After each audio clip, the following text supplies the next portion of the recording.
I appreciate Kyrie doing interviews away from basketball because I think it's great that athletes do this on podcasts. But Kyrie has just been all over the place talking about the departure from Cleveland over the years. And so I really have no idea where to rate this and what he might say again in 6 months. A couple of years ago when Kyrie was headed to free agency, LeBron James was interested in trying to recruit him to the Los Angeles Lakers, and he reached out and attempted to mend fences. It lasted for a short time, and when Kyrie didn't choose the Lakers, their relationship went away again. I will just say that 2 weeks before Kyrie asked for a trade, LeBron expressed his desire to be with Kyrie and hand off the reins to him in a public press conference at the NBA Finals for the world's media to hear. Kyrie came in minutes later, was asked about it, and said that was exactly what he wanted in front of the world's media on the stage right before the NBA Finals, and then 2 weeks later asked for a trade. So I just don't know what to make of what his thought process was in 2017, what his thought process is in 2022, and your guess is as good as mine as what it will be in 2027. What about you, Pat? Do you have any guesses? What did you think of those remarks from Kyrie? He's entitled to his opinion. It's about him. He's came up and said that obviously, he didn't know where he was in the headspace of, I don't know if it's being there or confidence in the team. I don't know what it is, but Kyrie is, top 75 player. I don't know why he wasn't on that list. He's talking about the most skilled player I've seen personally play this game. And to say that, at 25, 24 years old, that I'm not mature enough shows the maturity of him. I appreciate him. The game needs him. The game misses him when he was out. And, whatever Kyrie does with, the NBA, and I'm behind it. I'm a big fan of Kyrie. Just the respect he has, the grace and excitement that he brings to the game is no one else does it better than Kyrie. There'll always be a lot of what-ifs around that situation. Brian, do you think they would have won more championships if they had stayed together, those two?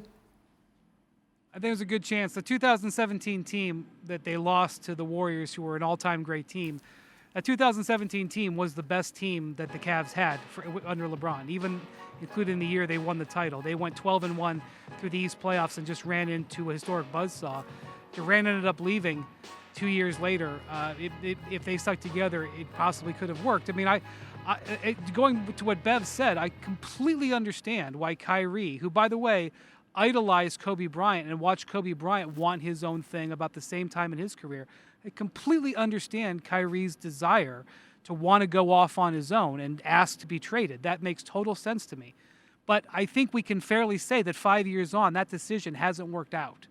We'll see what the rest of his career goes, but he has never been back in the position that he had when he said that he wanted out, and that's just a fair statement. And what you mean hasn't worked out? What do you mean hasn't worked out? Well, he has not been back to the finals. So we're talking about winning. So we're not talking about individually Kyrie, because in the beginning we were talking about individually Kyrie. Now we're talking about in the team aspect, correct? Well, if he wants to, I guess I can't speak to what his goals were, but I doubt that his goal was to go to two more teams where they repeatedly had seasons that were letdowns. I doubt that was his goal. But if he's happy, even then with I guess injuries also, let's not forget injuries. Let's not forget COVID. Let's not forget a lot of things. He's had injuries his whole career, Patrick. And I think that's why he doesn't make the top 75.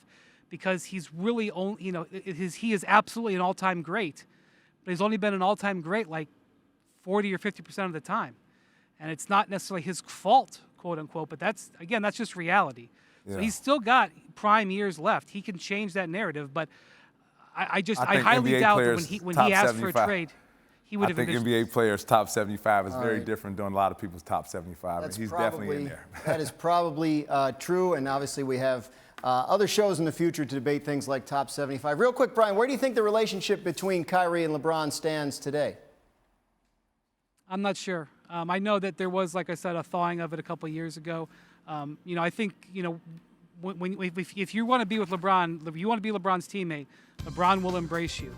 He will do that. If you don't want to be LeBron's teammate, he won't embrace you. There's a whole bunch of guys who have come in and out of his career who he's been very close with. They don't play with him anymore, and he's someone that he wants to beat. And I think if Kyrie wanted to be his teammate again, he'd be very happy. But if he's not, he wants to beat him.